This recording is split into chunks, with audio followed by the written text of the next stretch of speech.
Le golem vert. Chapitre 2.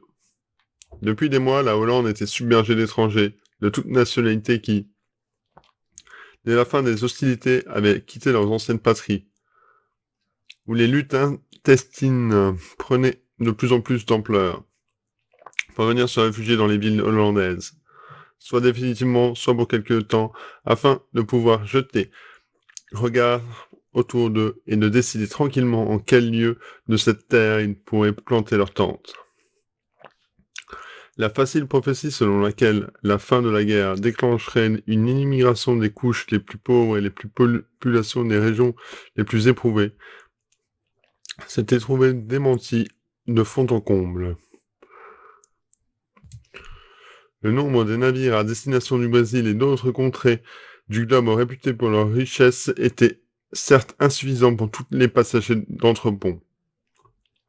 Mais le nombre d'émigrants vivant dans un travail manuel était encore relativement réduit par rapport à celui des gens aisés, exaspérés de voir leurs revenus de plus en plus réduits par les taux de vice de plus en plus écrasants des impôts nationaux, donc non idéalistes, ou au nombre de ceux qui avaient jusqu'alors exercé des professions libérales, et qui ne voyaient plus la possibilité de continuer avec leurs moyens de lutte, exigeant des sommes inouïes pour se procurer un minimum tout juste vital. Déjà, au cours des affreuses années qui avaient précédé la guerre, les revenus d'un maître ramoneur ou d'un boucher excédaient de beaucoup le traitement d'un professeur de faculté. Mais maintenant, l'humanité en Europe avait déjà atteint le point culminant où l'antique malédiction « Tu gagneras ton pain à la sueur de ton front » devait s'entendre littéralement et non plus symboliquement. Ceux pour qui la sueur de leur front était l'intérieur se voyaient voués à la misère et succomber aux fautes de nourriture.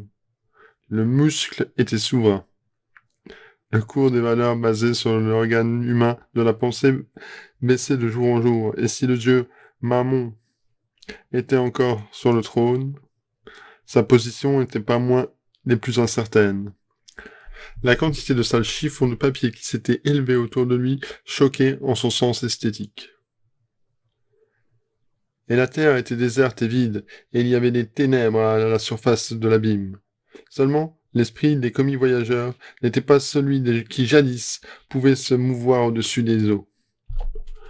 C'est ainsi que la majeure partie des intelligentsia européennes était réduite à l'immigration, et tous les ports de pays plus ou moins épargnés par la guerre, guettés vers l'Occident, semblables aux petits poussés qui grimpaient en haut des plus grands arbres pour tenter de découvrir au loin un foyer.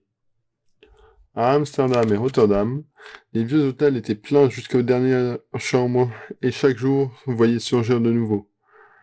Dans les rues les mieux fréquentées, on entendait un mélange de toutes sortes de langues, et toutes les heures partaient, pour les haies, des trains spéciaux bondés de politiciens et de politiciennes de toute race, qui avaient tous leurs mots à dire au congrès permanent de la paix. Un mot qui n'en finissait jamais, pour expliquer le meilleur moyen de verrouiller la porte de l'écurie, d'où la vache s'était enfuie à tout jamais. Dans les restaurants élégants et dans les salons de thé, les gens étaient assis les uns contre les autres, étudiant les journaux d'outre-mer. Les journaux des pays européens se vautraient encore dans les convulsions d'un enthousiasme de commande au sujet de situation. Mais même dans les journaux, il n'y avait rien qui pût se ramener à cette formule de l'antique sagesse. Je sais que je ne sais rien, mais même de cela, j'en ne suis pas très sûr. Le baron Fiel n'est donc pas toujours là. Voilà déjà une très bonne heure que j'attends, demanda le café turc doré. Local sombre et enfumé, situé dans la grisade à l'écart de la circulation.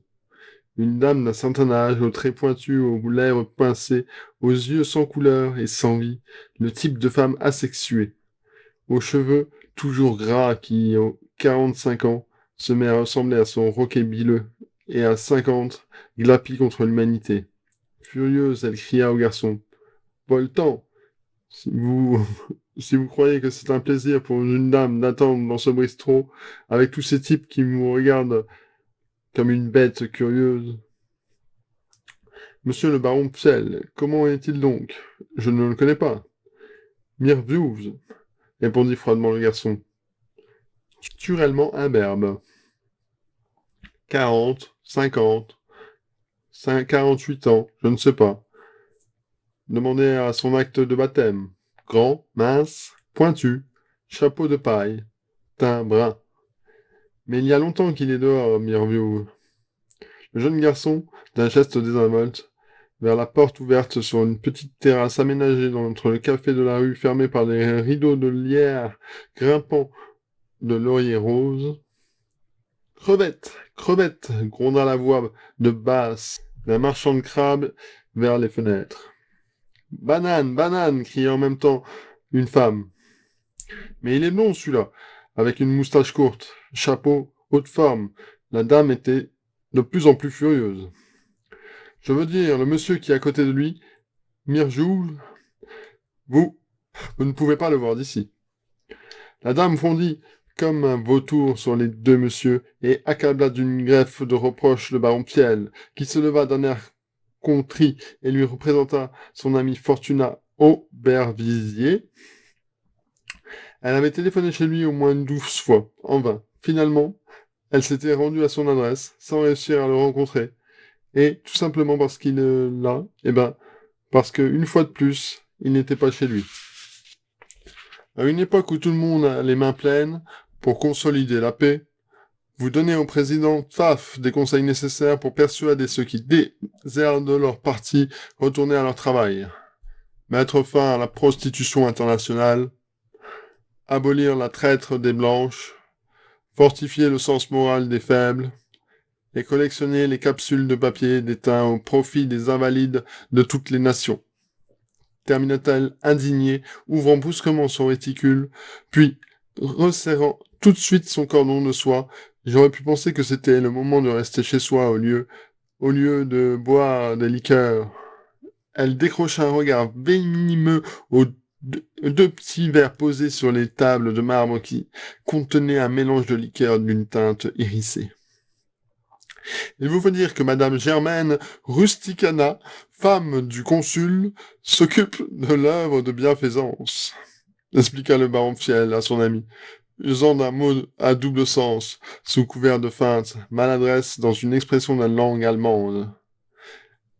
Elle est l'esprit qui toujours affirme et ne veut que le bien, comme dit le Goethe. Eh bien, si je ne comprends pas maintenant, pensa Aubervisier, jetant la furie d'un regard d'appréhension à sa petite grande surprise, elle souriait tout à fait apaisée. Fiel a malheureusement raison. Non seulement la foule ne connaît pas Goethe, mais encore elle honore, plus on le cite de travers, plus elle a l'impression d'en avoir pénétré l'esprit. Il me semble, Mirouge, qu'on surestime en tant que philanthrope, dans les milieux que vous fréquentez, ma provision à ces capsules d'étain, dont on a tant besoin pour les invalides est bien moins grande qu'on ne pourrait croire. Et s'il a pu m'arriver, sans le vouloir, croyez-le bien, de m'égarer dans un club d'une institution charitable, et si l'on m'a fait par la suite une réputation de samaritain, il me manque néanmoins, malheureusement, l'inflexibilité voulue pour m'enrayer de la source de revenus et de la prostitution internationale. Et je ne serais tenté de reprendre dans ce cas de la devise « On y soit qui mal y pense ». Texte en français. Quant à l'abolition de la traite des Blanches, je manque totalement de relations parmi ces grands chefs de cette organisation, n'ayant jamais eu l'occasion de connaître intimement les plus hauts fonctionnaires de la police et des mœurs de l'étranger. Mais monsieur, il doit bien avoir des orphelins de guerre ou des choses inutilisables. La demande en choses utilisables de la part des orphelins de guerre est-elle donc considérable? La dame n'entendit pas et voulut entendre la question ironique. Mais vous prendrez bien quelques cartes pour la grande redoute qui aura lieu en automne. Le bénéfice net, qui sera accumulé au printemps prochain, ira en tonalité aux victimes de la guerre. Ce sera une fête sensationnelle. Toutes les dames masquées et les messieurs qui auront pris plus de 5 cartes recevront l'ordre de la miséricorde de la comtesse de Lusignan. Et on épinglera la décoration sur leurs habits. Il est évident qu'une redoute dans ce genre fait beaucoup d'abstraits.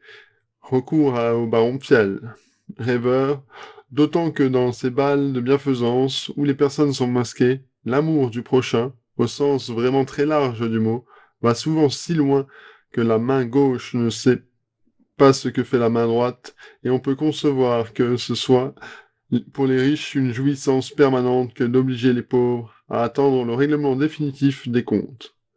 Mais, d'autre part, je ne suis pas très exhibitionniste pour laisser accrocher ma boutonnière d'attestation 5 fois publique d'une compassion effective.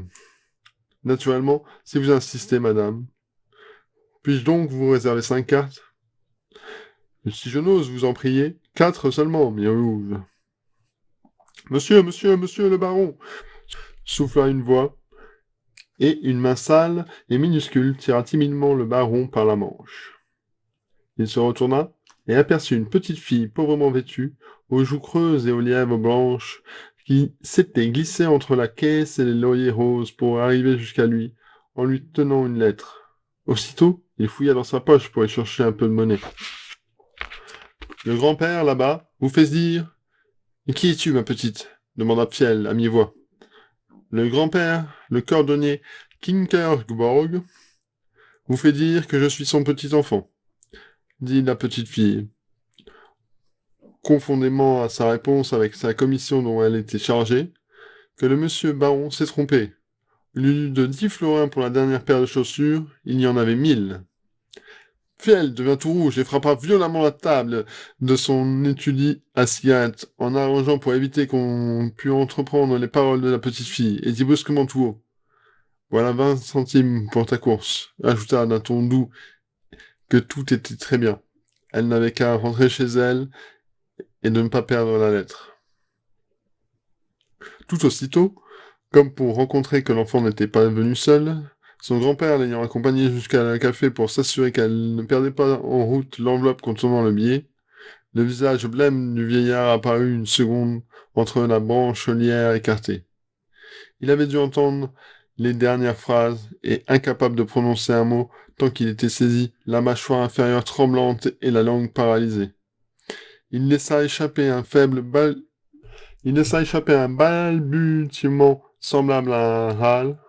La dame d'œuvre, sans accorder la moindre attention à ce qui se passait, avait noté sur une liste de 4 entrées à réserver et pris congé, après quelques mots de froidement polis. Les deux amis restèrent un moment silencieux, évitant de se regarder, et tambourinaient les doigts de temps en autre sur les dossiers des chaises. Auberisier connaît trop bien son ami pour ne pas savoir qu'il avait qu'à questionner sur ce qui s'était passé chez le cordonnier Kimbergord. Paul lui racontait quelques histoires fantastiques à faire descendre le bleu du ciel pour n'être pas soupçonné d'avoir tiré une affreuse misère d'un pauvre cordonnier. Il chercha donc à orienter la conversation vers un objet aussi éloigné que possible, naturellement, de la bienfaisance ou d'un cordonnier, et d'autre part n'ayant pas trop l'air tiré par les cheveux. Cela paraissait si ridiculement facile, et cela lui devait être de plus en plus difficile de minute en minute. Quelle malédiction que la pensée, réfléchit-il. On croit la concevoir avec le cerveau, alors qu'en réalité, elle fait du cerveau ce qu'elle veut, c'est qu'elle lui plaît, et elle est plus indépendante qu'un être vivant. Il se secoua. « Dis donc, Fiel !» Il venait de penser subitement au visage qu'il avait vu en rêve dans le salon des farces et attrapes. « Dis donc, Fiel, toi qui as tant lu dans ta vie, est-ce que la légende du juif errant n'a pas pris de naissance en Hollande ?» Fiel leva vers lui les hauts soupçonneux. « Tu veux dire que... parce qu'il est cordonnier ?»« Cordonnier ? Comment ça ?» Eh bien, on dit que le juif errant à l'origine de la cordonnier de Abarverjus de Jérusalem, et que lorsque Jésus voulut se reposer chez lui au cours de la montée à Golgotha, le mont du crâne, il le chassa avec des injures, puis alors il se libéra condamné lui-même et aéré, et ne pouvait mourir avant une seconde venue du Christ. Fiel, l'observant, l'expression ahurie du visage d'Aubervilliers, il se hâta de poursuivre donc, de son côté, de la liquider le plus rapidement possible sur le thème du cordonnier. Au IIIe siècle, un évêque anglais prétendit avoir rencontré en Arménie un juif du nom de Cartaphilos, lequel lui aurait confié à une certaine phase de la lune son corps retrouvé une nouvelle jeunesse, et qu'alors il était, pendant un certain temps, Jean l'évangéliste, de qui Jésus a dit qu'il ne verrait point la mort. En Hollande, le juif errant du nom d'Isaac Lakendam, on le crut le reconnaître dans l'homme qui portait à ce nom le personnage d'Aberzerus, parce qu'il était resté longtemps, en contemplant devant lui une tête de Christ en pierre, qui s'était écrié « C'est lui, c'est lui !» C'est comme ça qu'il était. On peut même voir dans les musées de Bâle et de Berne 2 chaussures, une droite et une gauche, de curieux objets faits de morceaux de cuir assemblés, qui mesurent 1 mètre de long et pèsent une quintale. On les a trouvés dans 2 cols différents de la frontière italo-suisse, et en raison du mystère qu'ils présentaient, on a établi une corrélation assez incertaine avec le juif d'Héran. D'ailleurs, Fiel allumait une cigarette. D'ailleurs, il est curieux que tu aies en cet instant eu l'idée de me parler du juif errant, alors qu'il y a quelques minutes je me retrouvais dans ma mémoire, d'une manière extraordinairement vivace, un portrait que j'ai vu il y a bien des années dans une galerie privée de Leyde, un tableau attribué au maître inconnu, représentant Arésus, un visage d'une trentaine olivâtre, avec un bandeau noir sur le front, des yeux où l'on ne distinguait ni blanc ni pupille, comme des gouffres, il m'a longtemps poursuivi dans mes rêves. Aubervilliers sursauta, mais Fiel continua sans y prendre garde. Le bandeau noir sur le front, d'après ce que j'ai lu plus tard, est en Orient la caractéristique certaine de certains juifs errants. Il paraît qu'il cache une croix flamboyante dont la lumière consume son cerveau chaque fois que celui-ci commence à reprendre ses dimensions normales. D'après les savants, il s'agirait uniquement d'un phénomène cosmique en relation avec la Lune, et c'est pourquoi le juif errant se nomme ainsi Shidder, c'est-à-dire le vert. Mais tout cela me paraît bien pure fantaisie. La manie d'interpréter comme les signes du ciel tout ce qu'on ne comprend pas de l'Antiquité est de nouveau très en vogue. Il y avait eu un temps d'arrêt lorsque un Français spirituel écrit un pamphlet satirique pour démontrer que Napoléon n'avait jamais existé. Il s'agissait d'un mythe astral, que son vrai nom, Apollon, le dieu du soleil, et que ses 12 généraux étaient les 12 signes du zodiaque.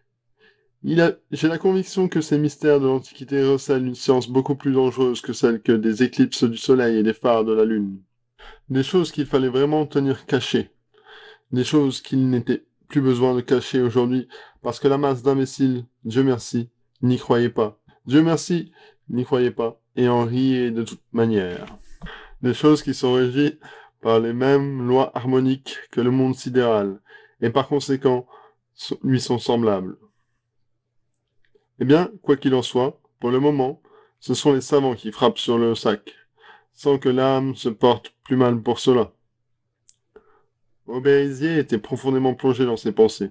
« Que penses-tu des Juifs en général » demanda-t-il après d'un long silence. « Ce que je pense d'eux. Dans l'ensemble, ils sont comme les corbeaux qui n'auraient pas de plumes.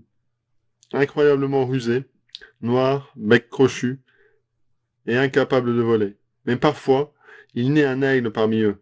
C'est incontestable, par exemple Spinoza. Tu es donc pas antisémite ? L'idée ne m'en viendrait même pas, pour la simple et bonne raison que j'ai trop peu d'estime pour les chrétiens. On reproche aux juifs de ne pas avoir point d'idéal, les chrétiens, en tout cas, eux, n'en ont pas.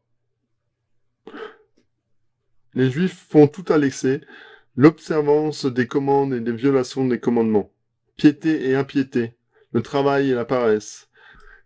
Les seuls points sur lesquels ils n'exagèrent pas sont l'alpinisme et les régates. Ils les appellent Gojin, Nash, et ont tendance à se défier de l'émotion. Les chrétiens exagèrent dans leur domaine de l'émotion, et par conséquent ils minimisent le reste.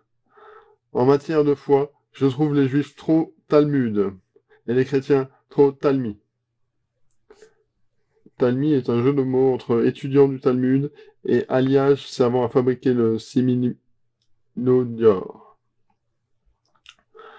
Penses-tu que les juifs aient une mission? Évidemment, la mission de se vaincre eux-mêmes. Tout le monde a pour mission de se vaincre soi-même. Celui qui est vaincu par d'autres a failli à sa mission. Et celui qui a failli à sa mission sera vaincu par les autres. Lorsqu'un homme réussit à se vaincre lui-même, les autres ne s'en aperçoivent pas, mais lorsque quelqu'un réussit à vaincre les autres, le ciel devint rouge. Les profanes appellent le progrès et ce phénomène lumineux. Il est vrai qu'un imbécile devant une explosion voit un feu de mille artifices, le phénomène essentiel. Mais, excusez-moi, je suis obligé de quitter maintenant, conclut le baron Piel, consulta sa montre. D'abord, il faut que je passe chez moi le plus rapidement possible. Ensuite, je pourrai à la longue prendre la responsabilité en tant que sagesse. Alors, servu, comme on dit en Autriche pour dire le contraire. Et si cela te fait plaisir, viens me voir bientôt à Hilversum. Il déposa une pièce de monnaie sur la table du garçon et fit en souriant un signe d'adieu à son ami et sortit. Aubérisé s'efforça de mettre un peu d'ordre dans ses pensées.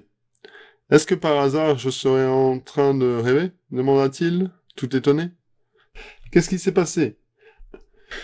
Y a-t-il comme cela dans toute vie humaine un fil rouge fait de hasard extraordinaire? Ou bien ces choses n'arrivent-elles qu'à moi? Peut-être les anneaux, qui doivent constituer une chaîne d'événements, ne s'enchaînent-ils que si l'on n'en dérange pas la corrélation en faisant soi-même des projets que l'on poursuit follement, morcelant ainsi la destinée qui aurait dû être tissée comme un merveilleux ruban continu. En vertu d'une vieille habitude héréditaire et acquise par l'expérience, et qu'il avait trouvée jusqu'alors apparemment valable dans sa vie, il essaya d'expliquer par la transmission de pensée la simultanéité de l'apparition d'une même image de son propre cerveau dans celui de son ami, mais cette fois la théorie ne semblait pas concorder avec la réalité, comme autrefois lorsqu'il prenait des choses à la légère et tâchait de les oublier le plus vite possible. Le souvenir avait été conservé. Le baron Piel, au visage vert d'olive, avec un bandeau noir sur le front, avait une base tangible. Un portrait qu'il disait avoir vu à Lady. Mais d'où pouvait bien venir la vision que lui-même avait eue en rêve d'un même visage vert olive, également avec un bandeau noir sur le front, si peu de temps auparavant, dans la boutique de Schindler le Vert. La répétition de ce nom étrange, Schindler, à une heure à peine d'intervalle, d'abord comme enseigne du boutique, ensuite comme nom légendaire de la figure du juif errant, c'était déjà assez étonnant, se dit Aubervilliers. Mais il est bien peu d'hommes, se dit-il, qu'il n'en soit arrivé à se faire une foule d'observations du même genre. D'où vient que des noms que l'on n'avait jamais entendus auparavant vous ont subitement décroché en série, que l'on rencontre dans une rue des gens qui ressemblent de plus en plus à quelqu'un que l'on connaît et qu'on n'a pas vu depuis longtemps, jusqu'à ce que, en tournant la tête d'une rue, la personne elle-même surgisse tout d'un coup. Et il ne s'agit pas de ressemblance imaginaire, non, une ressemblance de photographie, une ressemblance telle qu'on ne peut s'empêcher de penser à la personne en question, que l'on veuille ou non. D'où cela peut-il venir? Et les êtres qui ressemblent n'auraient-ils pas un destin semblable? Combien de fois ne l'ai-je pas constaté? Le destin paraît être un phénomène secondaire inévitable à la construction du corps et de la forme du visage, et lié à une loi de correspondance qui s'exerce jusqu'à ce que le moindre détail, une boule, par exemple, ne peut faire autre chose que rouler. Un cube ne peut que culbuter. Pourquoi un être vivant, dont la destinée est 1000 fois plus compliquée, ne serait-il pas lié à les lois suivantes aussi rigoureuses qu'une destinée donnée, faite de prédétermination 1000 fois plus compliquée seulement? Je comprends très bien que la vieille astrologie ne puisse périr, et qu'elle ait aujourd'hui des adeptes plus que jamais, et qu'un homme sur 10 fasse faire son horoscope. Mais là où les hommes ont fausse route, c'est quand ils croient que ce sont les étoiles visibles au ciel qui déterminent le cours de leur destinée. Il croit s'agir d'une espèce d'autres planètes qui circulent dans le sang autour du cœur et qui ont d'autres mouvements que le corps céleste tels que Jupiter, Saturne, etc. C'est un lieu de naissance, même une heure, même une minute seraient les facteurs décisifs. Comment expliquer les monstruosités comme le seigneur Siamoise Bachelek, né pourtant pendant la même seconde, ait eu des destinées si différentes, puisque l'une est devenue mère tandis que l'autre est restée vierge. Un monsieur en costume de flanelle blanche, cravate rouge, chapeau de Panama, posté légèrement de travers sur la tête, les doigts surchargés de bagues voyantes, un monologue collé sur son œil sombre était déjà depuis longtemps assis sur une table éloignée, plongé dans une lecture d'un journal hongrois. À force de changer de place comme si d'un courant d'air gêné, il avait réussi à se rapprocher peu à peu de Auberisier sans que ce dernier, toujours plongé dans ses pensées, eût remarqué quoi que ce soit. C'est seulement lorsque cet étranger l'informa auprès de garçon d'une voix très haute, les lieux de plaisir et de autres curiosités d'Amsterdam, que l'attention de Auberisier fut réveillée. De l'intrusion du monde refoula immédiatement ses considérations profondes dans les ténèbres d'où elles étaient issues. Un rapide coup d'œil suffit pour rendre compte que le monsieur était professeur Ziter Harpan, du salon des farces et attrapes, qui s'efforçait ainsi de jouer un nouvel arrivant à peine débarqué au train et complètement désorienté. Il est vrai que dans sa moustache avait disparu que la pommade coulait maintenant dans un autre sens. Mais le visage filou du prestidigitateur de Presbourg avait rien perdu par son originalité. Auberisier était trop bien élevé pour laisser apercevoir même d'un battement de cils. Qui se souvenait du personnage en outre, cela s'amusait d'opposer la finesse supérieure de l'homme cultivé aux astuces cousues de fil blanc et de l'homme sans éducation, qui croit son travestissement réussi uniquement parce que celui-ci qu'il doit tromper et ne réagit pas immédiatement et visiblement. Pour Auberisier, il était hors de doute que le professeur l'avait suivi furtivement jusqu'au café et qu'il méditait quelque chose de friponnerie balkanique. Toutefois, afin d'être tout à fait sûr que ce n'était pas bien lui-même qui était visé, et non quelqu'un d'autre, il fit le geste de vouloir payer et partir.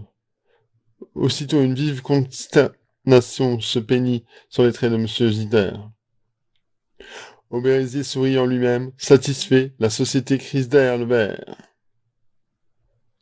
En admettant que le professeur fût effectivement un associé, semblait disposer de multiples moyens pour ne pas perdre de vue sa clientèle.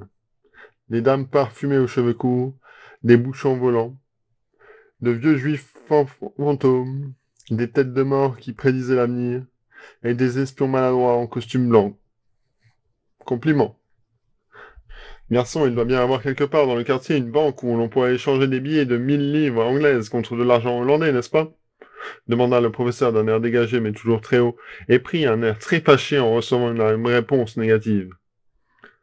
Il semble très difficile de se procurer une petite monnaie à Amsterdam, dit, se tournant à demi vers Aubervilliers comme pour lier une conversation. J'ai déjà eu des difficultés à l'hôtel à ce sujet. Aubervilliers ne dit pas un mot. Il y a vraiment beaucoup de difficultés. Aubervilliers se ne laissa pas attendrir. Heureusement, le propriétaire de l'hôtel connaissait ma propriété comme le comte Sichonski, si vous permettez, comte Windowski Chivansky. Aubervilliers s'inclina à peine et murmura dans son manière aussi imperceptible que possible, mais le comte devrait être doué d'une oreille très fine, car bondit joyeusement, s'approcha rapidement de la table et s'installa immédiatement sur la chaise que Piel avait laissée libre, et s'écarta avec allégresse. Aubervilliers, le célèbre ingénieur des torpilles, je suis le comte Chichonsky, comte Chichonsky. Vous permettez, n'est-ce pas? Aubervilliers secouait la tête en souriant. Vous faites erreur, je n'ai jamais été constructeur de torpilles. Quel idiot, pensa-t-il, dommage qu'il se joue un conte de polonais. Il m'aurait plu davantage en tant que professeur Zittler de la part de Pesbourg. J'aurais pu au moins, avec le temps, arriver à lui suturer quelques renseignements sur son compagnon Schindler le Vert. Non, dommage. Eh ben, cela ne fait rien. Le seul nom de Aubervilliers m'émerveille déjà en moi de si chers souvenirs. La voix du comte tremblait d'émotion. Ce nom est le nom de l'Eugène Louis Jean Joseph, qui sont étroitement associés à ma famille. Maintenant, il veut que je lui demande qui est le Louis-Eugène Joseph. Eh ben non, pensa Aubervilliers en tirant le silence sur sa cigarette. C'est que Eugène Louis-Jean Joseph était mon parrain. Tout de suite après, il est parti se faire tuer en Afrique. Probablement par remords de conscience, se dit Aubervilliers. Ainsi, il s'est fait tuer. Très regrettable. Oui, malheureusement, Eugène Louis Grand Joseph, il aurait pu être empereur des Français. Il aurait pu, quoi? Aubervilliers crie avoir mal entendu. Empereur des Français. Bien sûr, tout fier, Hitler à Parme, joué du maître à tout. Le prince Eugène Louis Jean Joseph Napoléon IV. Il est tombé le 1er juin 1879 dans un combat contre les Zoulous. J'ai même une boucle de ses cheveux. Il tira son gosier et une montre en or de sa grandeur de beefsteak et d'un mauvais goût à faire frémir, ouvrir le boîtier et montra à l'intérieur une mèche noire. La montre me vint aussi de lui, un cadeau de baptême, une merveille d'horlogerie, expliqua-t-il. Quand on presse ce bouton, elle sonne les heures, les minutes, les secondes, et on voit apparaître en même temps, de l'autre côté, un couple d'amoureux en mouvement. Ce bouton déclenche une aiguille des secondes.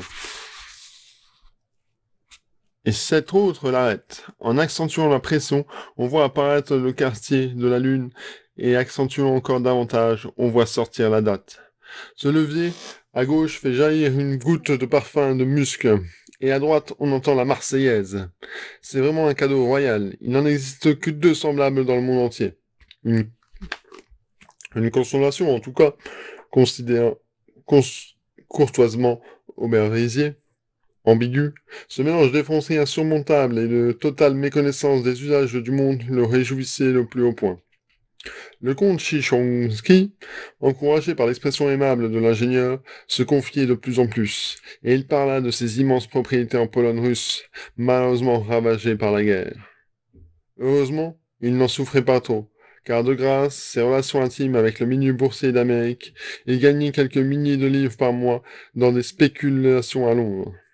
Puis, il vint à parler de courses de chevaux, de jockeys corrompus, d'épouses de milliardaires, qu'il connaissait par douzaines, des terrains qu'on pouvait avoir pour une bouchée de pain au Brésil et dans l'Oural, de sources pétrolières inconnues dans la région de la mer Noire, d'inventions fabuleuses qu'il possédait et qu'il devait lui rapporter 1 million par jour, de trésors cachés dont les possesseurs avaient en fuite ou décelé des méthodes infaillibles pour gagner à la roulette. Il parla de sommes fabuleuses, que les personnalités dignes de toute confiance au Japon brûlaient de payer. Naturellement, contre un versement préalable de dépôt de garantie. De lupanar, souterrain dans la grande ville, dont l'accès était réservé aux seuls initiés. Il parlait même d'une précipitation s'étendant aux moindres détails du pays de l'or. L'ophir du roi Salomon, qui, ainsi, qu'il le savait de sources sûres par des papiers du parrain d'Eugène Louis-Jean Joseph, se trouvait au pays des Zoulous. Il était plus divers encore que sa montre. Jetant 1000 hameçons, tous plus grossiers les uns que les autres, pour appâter à son poisson, comme un cambrioleur myope qui essaye tour à tour les passe partout à la serrure d'une porte sans arriver à la trouver le trou. Il tâtonnait autour de l'âme d'Aubervilliers, mais n'arrivait pas à trouver la fenêtre par laquelle il aurait pu y pénétrer. Ainsi, de guerre las, il renonça et demanda modestement à Aubervilliers si ce dernier ne pourrait pas l'introduire dans son cercle de jeu élégant. Mais là encore, ses espoirs devaient être déçus. L'ingénieur s'excusa, alléguant qu'il n'était lui-même étranger à Amsterdam. De mauvaise humeur, il but son sherry cobber à petites gorgées. Aubervilliers l'observait songeur. Le mieux ne serait-il pas, pensa-t-il, de lui jeter à la tête qu'il n'est qu'un prestidigitateur. Je ne saurais bien quelque chose à entendre de sa bouche le récit de sa vie. Elle a dû être variée et autre en couleur. Cet homme a pas du mal à patauger dans la boue. Mais naturellement, il mentirait et finirait par devenir grossier. Un sentiment d'irritation s'éleva en lui. L'existence au milieu des hommes et des choses que le monde est devenu intolérable. Partout des monceaux de ce coquille vide, et Si par hasard on tombe sur quelque chose qui a l'air d'être une noix, et que l'on pense que ça vaut la peine de briser la coquille, voilà que c'est un caillou inerte. Les Juifs, les Cassides, grogna Rastakouer, un ton méprisant, désignant les troupes d'êtres en haillons qui se hâtaient silencieusement. Les hommes de tête, les cafetans noirs, les barbes en désordre, les femmes portant les enfants dans les sacs à dos, les yeux grands ouverts fixés avec une expression démentielle sur l'horizon. Des émigrants, pas un sou en poche, ils s'imaginèrent que la mer va s'ouvrir devant eux pour laisser passer quand ils arriveront. Ils sont fous. Dernièrement, à Wandsworth, il y en avait toute une foule qui se serait noyée si on les avait pas retirés à temps. Dites-vous cela sérieusement ou ce n'est qu'une plaisanterie? Non, non, ce n'est pas du tout ce qu'il y a de plus sérieux. Vous ne l'avez donc pas vu dans les journaux? Où que l'on regarde, la folie religieuse sévit partout. Pour le moment, il est vrai que ce ne sont guère que des pauvres qui sont atteints. Mais la physionomie irritée de Hitler s'éclaira à la pensée en même temps qu'il, peut-être proche de sa moisson, mûrirait. Mais il se passa beaucoup de choses avec le temps, avant que ça ne prenne aussi des riches que je ne connais. Tout heureux d'avoir trouvé un nouveau sujet de conversation, car Aubézier avait écouté et entendu sans mot dire, il redevint immédiatement loquace. Pas seulement en Russie, où les Raspoutines, les gens Sergueï et les autres saints jaillissent de terre, mais c'est dans le monde entier que se répand cette folie. Le Messie revient. Même chez les Zoulous en Afrique, ça fermente déjà. Il y a par exemple un nègre qui se répand partout et qui fait des miracles. Il s'appelle Elias le Noir. Allusion à un jeu de mots célèbre dans les portes grecques. Elias Mélias. Élie le Noir. Je tiens la chose avec certitude d'Eugène Louis, rectifia rapidement un ami qui était récemment là-bas à la chasse du léopard. D'ailleurs, je connais moi-même à Moscou un petit chef de Zoulou célèbre. Son visage trahit subitement une certaine inquiétude. Si je ne l'avais pas vu de mes propres yeux, je ne l'aurais jamais cru. Ce type, un parfait imbécile, pour tous les autres tours, peut véritablement aussi vrai que vous me voyez ici faire de la magie. Parfaitement, de la magie. Ne riez pas, mon cher Aubézier. Je l'ai vu de mes propres yeux. Et aucun artiste ne peut m'en faire la croire. Il oublia totalement un instant qu'il devait jouer le rôle du comte polonais. Je connais moi-même la partie de A à Z. Comment se fait-il? Le diable le sait. H dit qu'il possède un fétiche, et je n'aurais l'invoqué pour cette épreuve du feu. Le fait qu'il ait chauffé à rouge les grosses pierres, monsieur, j'ai vérifié par moi-même, et il marche dessus très lentement sans se mouiller les pieds. Dans son agitation, il commençait à se ronger les ongles et grommeler comme pour lui-même. Mais attends un peu, mon bonhomme, j'arrivais bien à te démasquer.